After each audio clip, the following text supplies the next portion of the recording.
सर्वांना सलाम. मत्तयाचा 16वा अध्याय 24वा वचन. मी बायबल वाचत होतो. ज्यावेळेस वचन वाचता मत्तय 16:24 वचन मी वाचलं.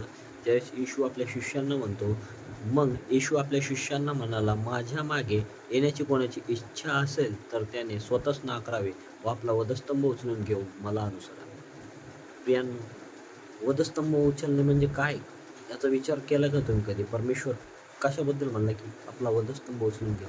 वधस्तंभामध्ये खाली वचन असं सांगतं की परमेश्वर म्हणतो, जो कोणी आपल्या जीवाला वाचवायला पाहिजे तो आपला जीव मुकेल, आणि जो कोणी माझ्याकरता आपला जीव देईल तो त्याला भेटेल. म्हणजे परमेश्वराचं वचन सांगतंय की आपण जगामधली गोष्ट जगत असताना परमेश्वर कशासाठी बोलतो ही गोष्ट महत्त्वाची आहे. की एक वचन परमेश्वराचं इतकं महत्त्वाचं आहे. येशू इथं सांगतो की कोणाची माझ्या मागे येण्याची इच्छा असेल तर त्याने स्वतःच नाकारावे. स्वतःच काय नाकारणे? कोणत्या गोष्टीबद्दल नाकारणे? तुम्ही याबद्दल कधी विचार केला? मी आज परमेश्वराचं वचन वाचता मला परमेश्वर बोलला की तू तुझ्या जीवनामध्ये चालत असताना आता मी देवामध्ये आलो. तसं माझ्या मागं म्हणजे ज्यावेळेस मी देवामध्ये नव्हतो त्यावेळेस माझ्या मागं काही अडचण नव्हत्या, काही समस्या नव्हत्या, काही त्रास नव्हता, काहीच वेदना नव्हत्या. पण मी ज्यावेळेस जसं देवाकडं वळालो माझ्या जीवनात मी पापी मनुष्य होतो. आणि परमेश्वर सांगते की मी पापी जनास या जगात आलेलो आहे.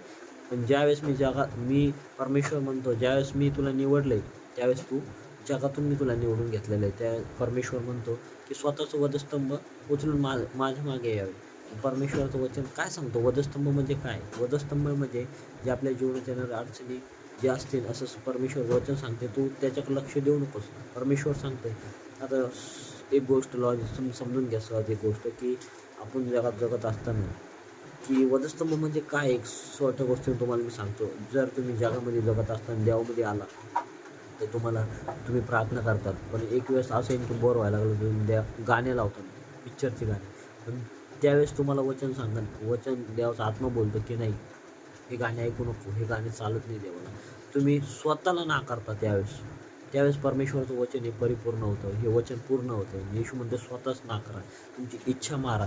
ज्यावेळेस तुम्ही एखाद दिवस समजा तुम्हाला झोप आली आणि आत्मा तुम्हाला बोलते की प्रार्थना कर, आणि तुम्ही झोपेला नाकारलं आणि तुम्ही प्रार्थना केली तर हे परमेश्वराचं वचन तुम्ही पूर्ण करतात.